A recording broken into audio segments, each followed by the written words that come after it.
Welcome. I'm so happy to see so many of you. This makes us really happy. We've had to bring in extra chairs. It's lovely. For those of you who don't know me, I'm Kavita Hatwalker. I'm an assistant professor of English here at CMU, and I'm really, really happy to present Dr. Bill Trowbridge, the Missouri Poet Laureate. Dr. Trowbridge's family is originally from Columbia. It is actually where he got his bachelor's and master's degree, both from the University of Missouri. His PhD is from Vanderbilt University, and he spent 27 years teaching college at Northwest Missouri State University. Can we just have a hand of applause?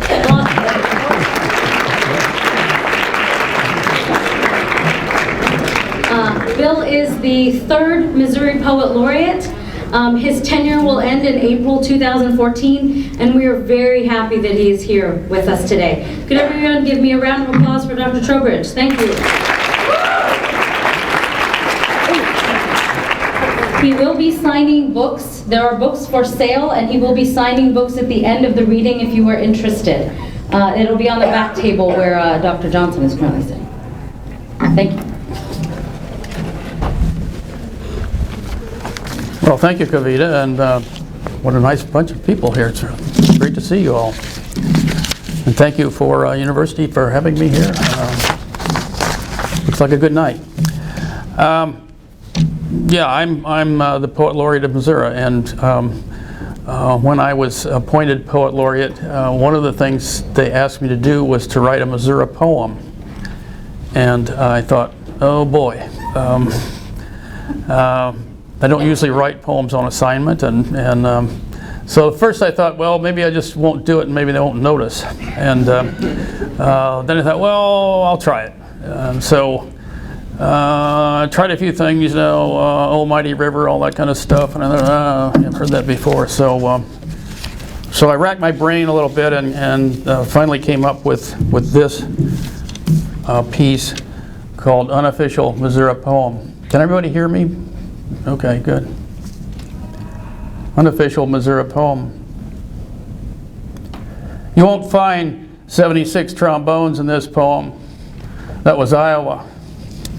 Nor orations about rolling rivers or salutes to emerald pastures, stately peaks, or glittering skylines, though we've got our share of each. Not to mention 34 kinds of plastic worm in the world's largest bait shop. Or the train station where Pretty Boy and Company shot it out with the law. Or towns like Cooter, Roach, Enough, Licking, Tightwad, and Frankenstein, along with Peculiar, so called because the state said the name had to be that or unique. And the grave of Harry, who fired MacArthur because I wasn't going to let the SOB resign on me. And the license plate with a bluebird you have to tailgate to see. And weather that can wash your house into the next county or sing it to sleep on a soft May night. And where the state rock is something called Mozarkite. And bathtubs with feet resembling animal paws are against the law. And where 15,000 souls throng annually to the town of Nixa for Sucker Day to eat their fill of that tasty bottom feeder. And where the immortal Satchel Paige first bamboozled batters with the hesitation pitch. It's the birthplace of Mark Twain, Jesse James, and the coward Robert Ford, Chuck Berry, Tennessee Williams, Charlie Parker, Josephine Baker, Joseph Pulitzer, Omar Bradley, Belle Starr, T.S. Eliot, Calamity Jane, Willie the Rat Comisano, and J.C. Penney.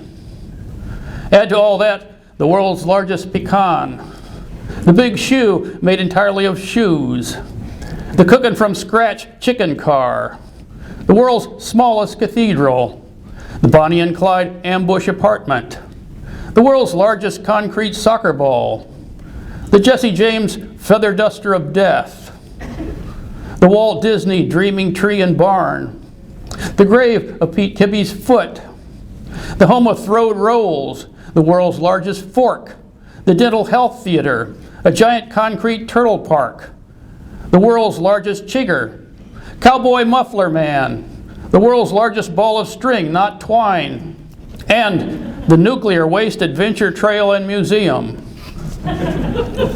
You think you've found a place that can pluck more tunes on your inner banjo? Show me. Thank you. All fact checked, by the way. Nothing is made up here.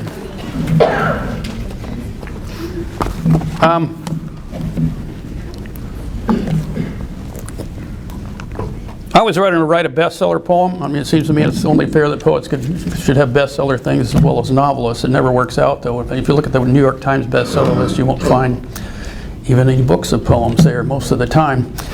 So I decided I would undertake this project anyway. And I thought, well, what kind of books wind up bestsellers, regularly? And it always seemed to me there's always a self-help book on the bestseller list, how to get in touch with your feelings in 10 easy lessons or 5 hard ones or whatever, and they all got a little gimmick to get in touch with your feelings. So I was thinking of a self-help poem, and I was stumped for an idea until this was quite a while ago. There was a guy named Mark Spitz who won 7 gold medals in the Olympics. He was the first human being, I think, to win that many gold medals in the Olympics. He's been beaten since then in numbers of medals, but it was quite a thing. And I was watching Wide World of Sports on TV, which is covering the Olympics, and he had just won his 7th gold medal and was there shining and beaming with, his teeth were glowing and medals were all over him. And they were going around asking people what they thought. The announcer was going, what do you think about it? And it turns out that they thought it was good. So it was not a very exciting part of the show, it didn't seem to me, and the guy was kind of, starting to sweat a little bit, and until he met this guy who said this about it. Big deal. If I could swim as good as him, I'd win a lot of gold medals too. So you see, it's all how you look at it. So this is kind of my angle for my self-help poem. It's all in your head. Self-help. Let's get mad, fellow losers, fellow flops, fellow dust eaters, fellow weepers, fellow had a wife and couldn't keep hers. Let's get mad and bad and high in the stirrups. They never liked us, never gave us diddly when we needed a break. Who the hell are they anyway? 100,000 softies tops. Moping over their pity force, worried that the help these days is getting just too uppity to lick a boot, or that the snowpack at Aspen might be, well, simply intolerable. We're billions strong, tough as dandelions, raised on humble pie and hind tit, and we've had a bellyful up to our eyeballs. Don't forget, without us, winning's obsolete. So let's knock off the oohs and ahs, the encores, the Wall Street Journal. Let them play the Super Bowl to an empty Superdome. Let the election returns read 0-0. Let them fight the next war by their lonesome, with caviar and empty Mouton Rothschild bottles. Boycott their movies, their mouthwashes, their douchebags, their life insurance, their grinning 8x10 glossies. We'll show them what losing's like. Put the boots to them, head them off at the pass, trap them in a box canyon, take their children hostage and teach the little snots our primitive ways. To say, oh well, and what's the use when they take the wrong turnoff, bobble the punt, borrow from the guy with the 2 big friends named principal and interest. Leave them with nothing to fall back on but a rock and a hard place, the devil and the deep blue sea, and chaos and old night, aces and eights, household finance, and the Reader's Digest sweepstakes. And let all their letters begin with, Dear applicant, thank you for letting us see your resume. Or, Dear customer, a good credit rating is a serious responsibility, not a right. We've got the bench, we've got general admission, we've got bad stomachs, bad arches, bad checks, bad timing, bad luck, bad news, and the very worst intentions. Remember Wrong Way Corrigan, General Burgoyne, Harold Stassen, Pickett's Charge, the electric spaghetti fork, Troy Donahue, Troy, the Edsel, Leisure Suits, Dynaflow, the Edsel, the Maginot Line, and Casey at the bat, not to mention Uncle Saul and his worm farm. Let's reach down for that minus 10%, that faulty premise, those visions and revisions, that bush lead, cockeyed, backfiring, two left-footed shit for brains urge to go out there and do something. Sort of.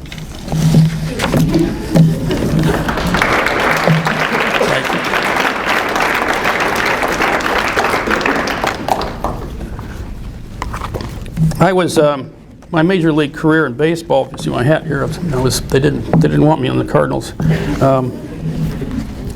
It was cut short in 6th grade when I got when it was revealed when I was in the Pee Wee League that I was absolutely no good at baseball. So that was it for my aspirations there.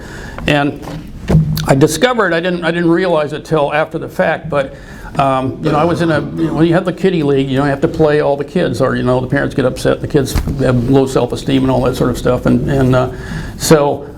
but if you're the coach, you have to figure out where to put the incompetent players where they'll do the least damage, where they're least likely to get their hands on the ball ever, because when they do that, there's trouble starts. And it turns out that right field is the traditional position to put the team flop in, because the balls, that's the least likely place a fly ball is going to go. Most pitchers batters are right-handed, and it tends to go to center field or left field. So right field is the poet's corner, I call it. There's a poet's corner, a literal poet's corner in England, in Westminster Abbey, where a lot of the English poets are buried, and so this poem is called Poet's Corner. I need to remind you that there was an English romantic poet named Shelley. Anybody ever heard of the poet Shelley? His full name was Percy Bysshe Shelley. Percy Bysshe Shelley, a really weird middle name, but I need to remind you of that for the purpose of this poem. Poet's Corner. They put me in right field because I didn't pitch that well, or throw, or catch, or hit. Because I tried to steer the ball like a paper plane, watch Christmas gifts with big red ribbons floating through the strike zone, and swung at dirt balls. So they played the odds, sent me out there in the tall grass by this goal sign, where I wandered distant as the nosebleed seats my father got us in Comiskey Park. My teammates looking remote and miniature, their small cries and gesticulations like things remembered in a dream. I went dreamy, sun on my face, the scent of sod and bluegrass, the lilt of bird call and early cricket, bending afternoon away from fastballs and hook slides to June's lazy looping single. Baseball at its best, my only fear, the deep fly with my name on it. Meteoric as Jehovah or Coach Bob Zambezi, closing in to deliver once more the meaning of the game, what it takes to play, why I had to crouch vigilant as a soldier in combat, which he never had the privilege of being, and stop that lolling around with my head up my ass, watching the birdies and picking dandelions like some kind of little priss, like some kind of Percy Bysshe Shelby.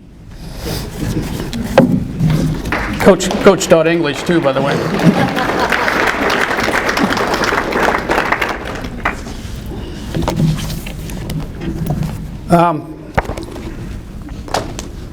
I guess I can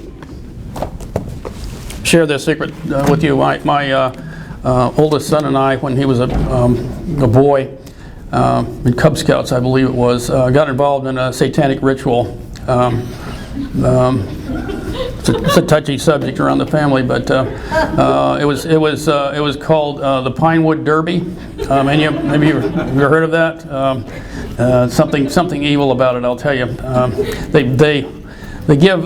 It's supposed to be a father and son bonding kind of thing. They give you this box with a sort of rectangular shaped piece of wood, 4 wheels and 2 little axles, and you and the son are supposed to bond by building a a race car out of this, and it's and then they have the Pinewood Derby where they put them on an incline, and whoever gets down to the bottom of the things, wins the thing, and then you're all happy and gleeful.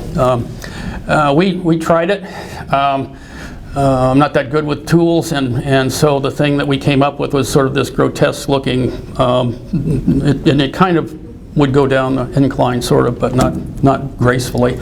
And we got to the Pinewood Derby, and I'm seeing these cars that look like Formula One racers, that I don't know, maybe Dad had, the mechanic down at the garage build for him or something, and they're putting like graphite in the axles to make them go faster and stuff. So we got wiped out, and it was not a good bonding experience. I think we held it against one another finally.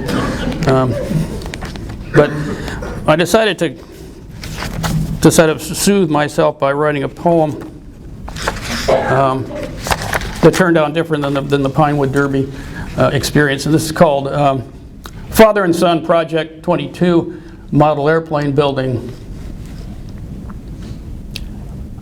Plastic ailerons, struts, antennae sprawl about, fragile as hummingbird bones. Boldface warns, to avoid damage, tweezers are required in handling the smaller parts. We break 4 pieces in assemblage A, squirt an ounce of glue on instrument panel, join tab C inseparably to tab N, spill tang across a sheet of filigreed decals. Rrr, I say, belching up a taste of meatloaf. Grr, he replies, his new incisor bared. Aroused, I grab a wing, bite through it, munch thoughtfully. He snaps the tail in two, then seizes the small gray pilot and chews off an arm. Yum, he grunts. Coarse fur sprouts from his ears, his forehead, as my great black snout probes the wreckage. Our dog snuffles in, stares, whimpers out. Just before the rampage, we claw, bite, tear, crush the rest to bloody scrap. He nips at my ear, asking for more. I snort, cuff him gently across the rug. Refreshed on frenzy, Papa and baby sniff the air, lumber off toward the kitchen.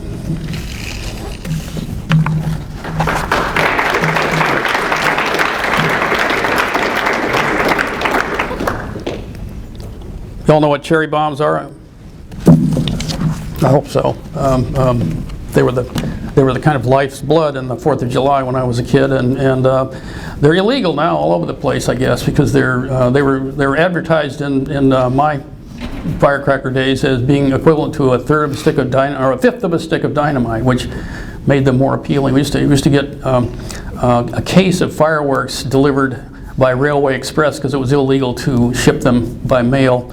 And they would come at the train station. My father would drive us down there, and we get this from Roswell, New Mexico, home of the weird, people. And it would say explosives on the side, and man, get a little kid with a box of explosives. It don't get any better than that. So this is called cherry bombs.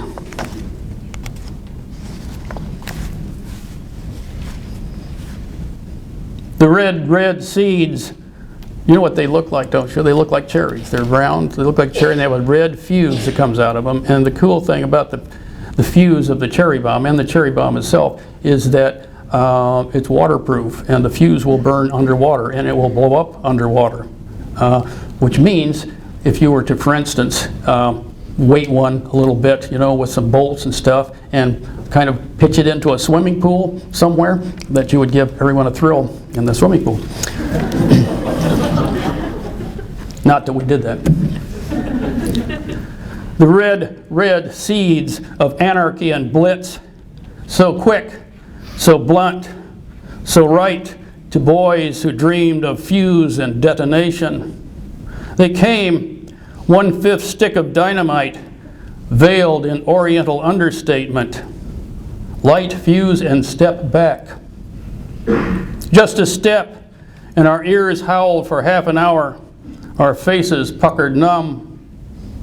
We learned to toss them quick, on Susie's lawn, under love cars by the lake, waded into swimming pools where beauties bobbed up flushed, and muscle boys felt testicles retract like snails' horns. You little pricks want to step out to the parking lot, they snarled. Blam, we answered. Blam, blam, blam.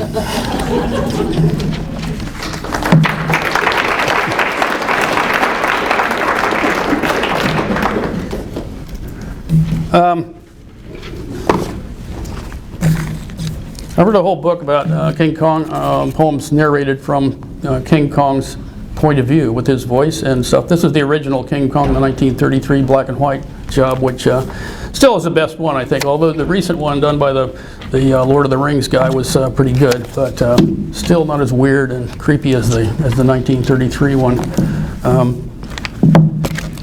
And Kong's kind of a sad figure, isn't he? He's a version of the Beauty and the Beast. They even start the movie saying, and they have a quote from the Beauty and the Beast, and the last line of King Kong, the 33 one, is, "'Twas beauty killed the beast." So you're invited to see this sort of connection. He's in fact a version of a figure that's kind of an archetype, the pitiable beast, you know, the creature who has a beautiful inside, but a hideous outside. You know, Kong is a nice guy, but he's a 50-foot ape, you know, and that kind of gets in the way of his social life. And you know, Cyrano de Bergerac, the guy with the big nose, you know, he's a great, you know, everything, but none of the girls like him because of his nose is so huge. Or Quasimodo, the Hunchback of Notre Dame, same deal, over and over. So, I'll read you a couple of Kong poems. This one is called Kong Turns Critic.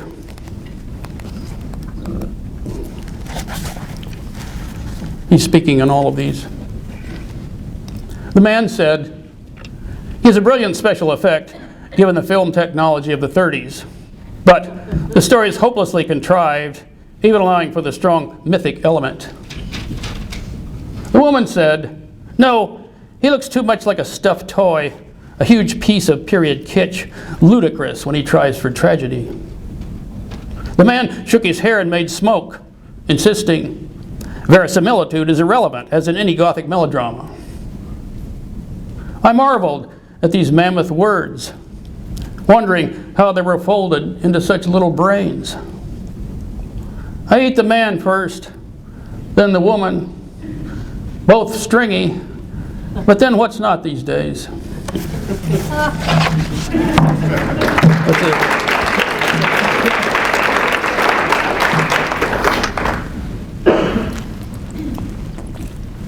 I'm not known for my rap and hip-hop stuff, but somehow a Kong poem came out like that, sort of. And it's a high-risk one to read. I hope you'll be kind and forgiving if I fall over and start foaming at the mouth.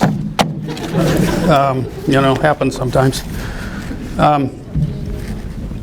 It's called the Kong, and the Kong, I thought, you know, it'd be interesting if there were a dance called the Kong, you know, do the Kong, and because there are these, there were these dances called the swim and the mashed potato, and lots of different kinds of dances. So I'm thinking of the Kong as a dance, and so here it is, if I make it through, the Kong. It's a bustin' out dance when new sensation is your game, like if you washed your heart with lye and wrapped your head in cellophane. It's the Kong, not the monkey or the swim. It's called the Kong. You got to be a little dim, not that guy on the coaster or the cootie or a flea. You'll say, "Why is everybody always picking on me?" You'll do the Kong, not the boogaloo or pony. Genuine, don't accept no phony. You'll look a little funny in a cargo net, but don't start bitching. That's as good as it'll get. Could be the Kong, not the mashed potato. Get it on. You know it ain't in Play-Doh. You're going to see Manhattan with its savoir-faire, and you'll end up on your head after Konging on thin air. It blame the Kong.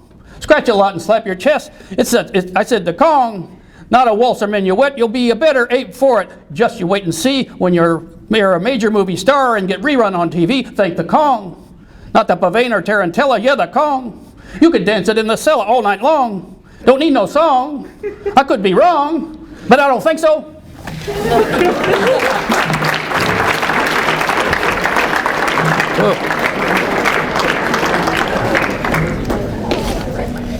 Oh. Now is he saying I'm Monty Python for something completely different?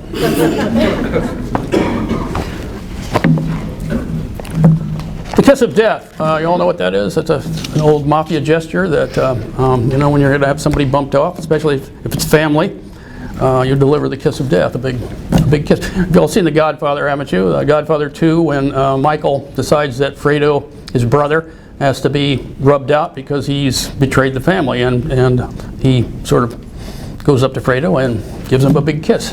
And so, it's this poem, The Kiss of Death. The kiss of death is a family kiss, blood to blood. Michael Corleone gripping brother Fredo by the chops and planting a big one to signify the ancient meaning. You're fucking dead. I love you. The original mixed message, passed down branch to branch up the family weeping willow since Cain and Absalom. Like the last kiss I gave my father, lightly on his forehead as he lay gowned and diapered in his last room, his skin damp, his mind cornered by something bad, come home to grill him every waking hour.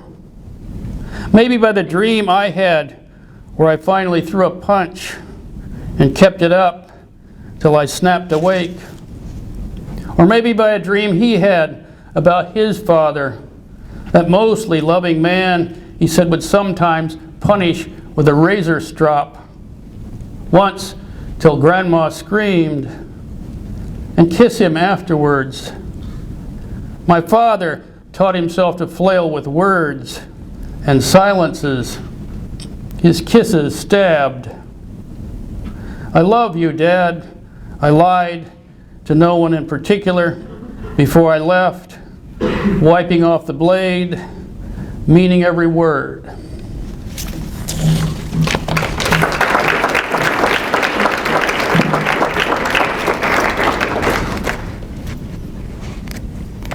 You ever had, when you were a kid, ever had a stray dog follow you home from school? And I did anyway, and we didn't have a dog, and I thought, wow, now's my chance to have a dog. You know, there's this follow me home, seems to like me, you know, I pet him, and he kind of, you know, gave me some affection back, and so I figured, you know, I get him in the house and get a meal in him, you know, and maybe they'll let me keep him and I'll have a doggy then.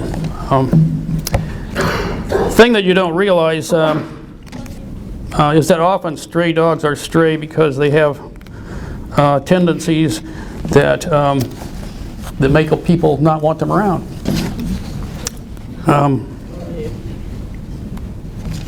Okay, I got to get the right page number here. Oh, okay, wrong book.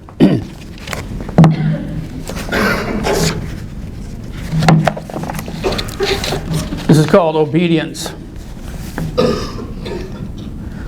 The ghost of it whimpered back last night from a wet November 50 years ago.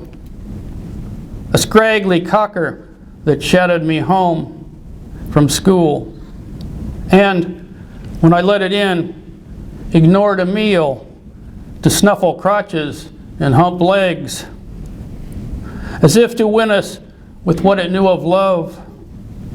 Its sad pink dick unsheathed like a gut protruding from a wound. Its roomy eyes spinning with dread. Its odor of mushroom and shit making itself at home in our carpet. No! Bad dog! Down, we said, shoving it away, till my father got it in the car and we drove off through the dark to a cornfield outside town where the rain blew and it slumped off right away, going to get lost like a good dog.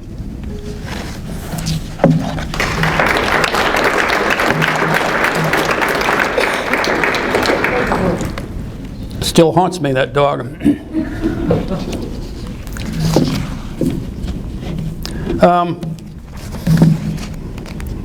When I was young, I was wanting to play an instrument. This rock and roll was going full blast at those times, and I always imagined myself up there with the guitar and everything.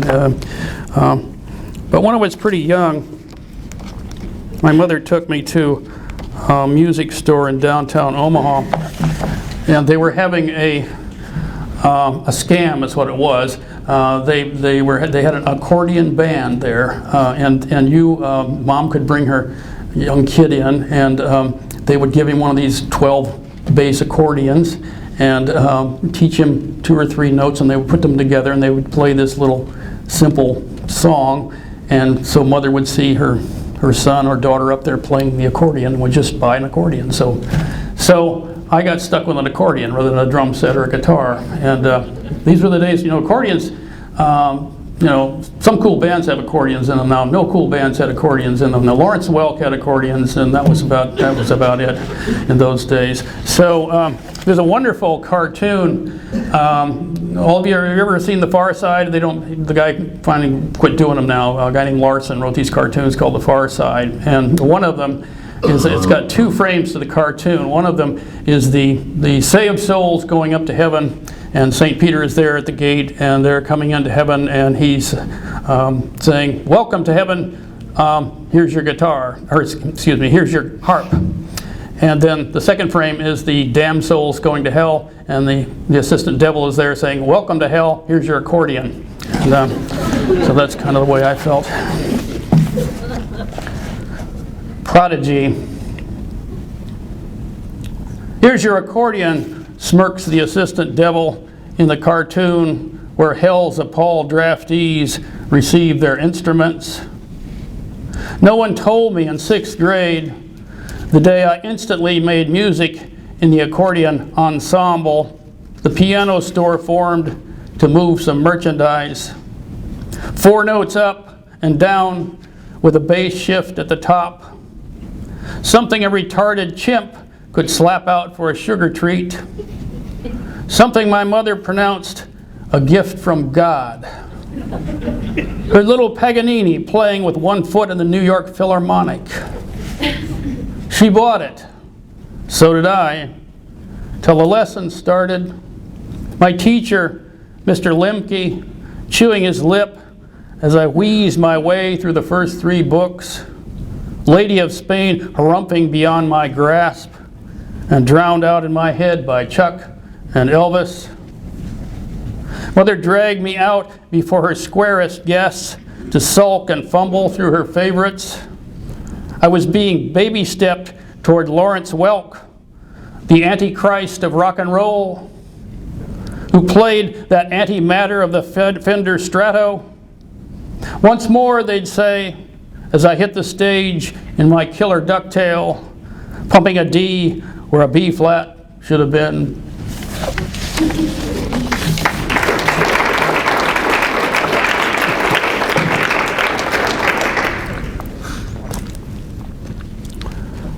I have a book, and better it's the book's back there as a matter of fact. I wrote another book about a character named Fool.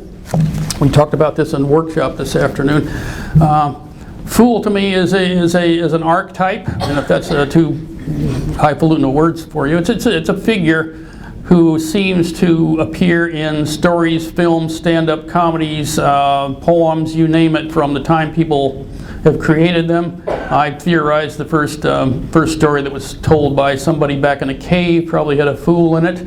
There are fools in the Bible, there are fools in every culture, which seems to imply pretty clearly that there's something inside human beings that feels foolish and feels an affinity for the fool figure. They were in fact, some Indian tribes are holy people, and they got foolish enough. So it's a fascinating figure, and I was fascinated with it since I was a little kid. And I finally decided to write my own version of the fool figure, and so out comes this book called Ship of Fool, not Ship of Fools, because Fool's kind of a lonely guy, and he's the only one on the ship, actually. So I'm going to read you some poems from that. Actually, the last couple of poems are from this book too. The middle section is poems about me, the fool, and instead of the fool. So these are about the actual fool. This first one called The Right Stuff, with apologies to Tom Wolfe if you read his book called The Right Stuff. Everybody know the old, really moldy old joke that everybody's heard, I hope. You call up the tobacco store and ask if they have Prince Albert in a can, and if the guy says yes, you say, well, let him out. Oh! So we used to do that, in fourth grade. We thought we were being really witty, we really got him that time, and he was probably a little shits, God, no. Anyway, The Right Stuff.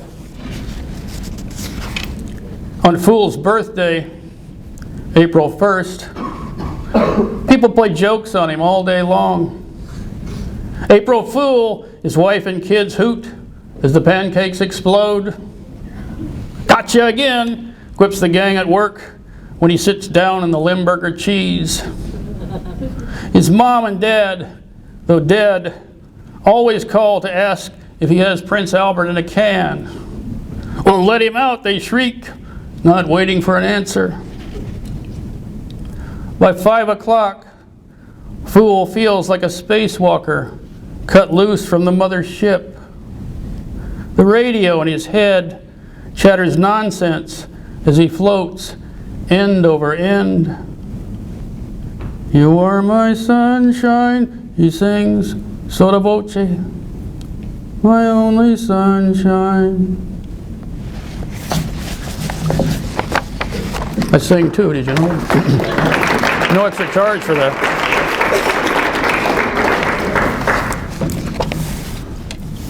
This next one is called Basic Fool, as in basic training. And it's a love poem, sort of, because love always seemed to me often like basic training, boot camp. There's that sort of obstacles you have to go through in order to get your rank or whatever. So I thought I'd drop Fool into a boot camp of love. Basic Fool. Get down and give me 20, snaps Cupid. Fool pumps away, boots burnished, seams crisp, making choo-choo sounds. Show me your love face, snarls the cherub, after Fool wobbles to attention. Love face, maggot, Cupid shrieks, as Fool mugs like a chimpanzee, having a stroke. Fool starts to think he should have tried something easier, like fire eating or celibacy. After a night of introspection, he hijacks a tank and drives over Cupid, leaving a trail of feathers and baby fat. Later, he takes a high-speed joyride in somebody's Porsche with a waitress he's picked up.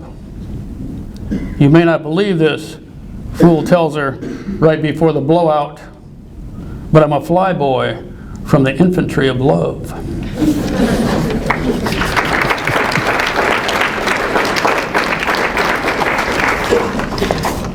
Okay, let's see.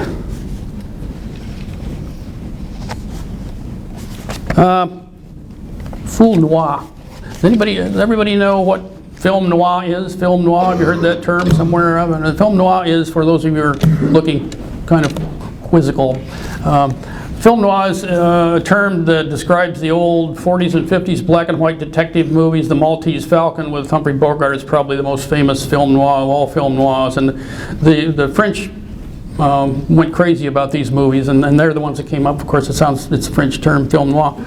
And I always notice that if you've seen Chinatown, that's a sort of color version of a film noir, although it's in color, so it's not technically film noir. Dashiell Hammett and Raymond Carver novels were the basis of a lot of these movies, and they always seem to have a voiceover in them, of the grizzled detective, the guy who's seen it all, done it all, is tired of it all, and cynical, and all of that, and he's describing the city and how crappy it is and everything, and so I thought I'd stick Fool in there, and so this is called Fool Noir.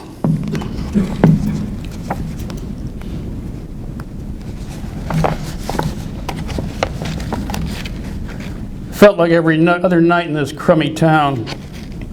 Like it'd been cold-cocked and stuffed in a dumpster. Like when a pet store ferret crawls up your pant leg and bites you in the balls. Like when you slosh wet cement and don't know it till you see the tracks on your new carpet. Yeah. And then see darker tracks from when you set your sock on fire, trying to light a cigarette the way Bogey did in the Maltese Falcon. And dance hitch-kick flambe around the living room, knocking Dad's ashes off the mantel and into the fondue. You put out for the big party nobody but the cops showed up for. Yeah. Business as usual in Dullsville. Till she walked in. But that's another story. Yeah.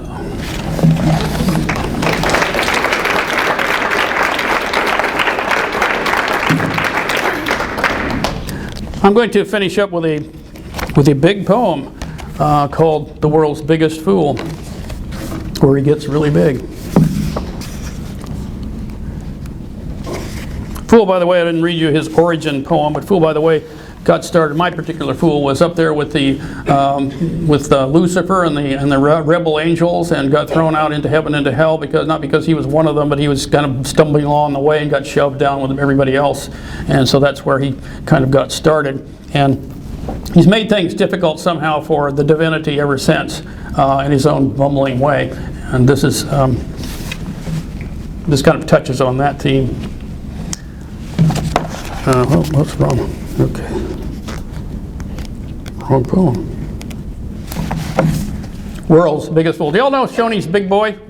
Used to be a fast food restaurant. I don't know whether they're even still in business now, but they had that weird statue out in front always with the big boy who was about 10 feet tall and had giant cheeks and giant buttocks. Always, both cheeks were huge and scary looking. There's an allusion to that, a footnote, T.S. Eliot has footnotes to like Greek myths and Elizabethan drama, and I have stuff for Shoney's Big Boy and Mr. Bubble in my thing. They were a footnote in my book. World's Biggest Fool. At the doctor's, Fool notices his weight's up almost half a ton. No wonder his jeans cut and his old shoes pinched so.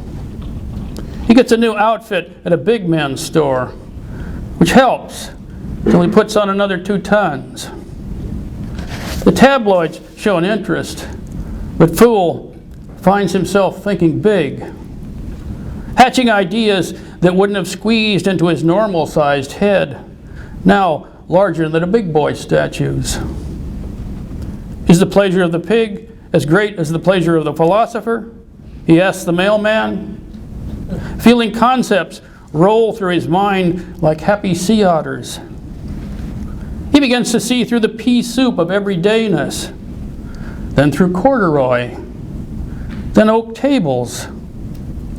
His doctor says it must be a nervous affliction brought on by chronic ineptitude and water retention. He prescribes strong diuretics and 2 weeks in the Caymans. But Fool's grown too big to fit inside a plane or atop a cruise ship.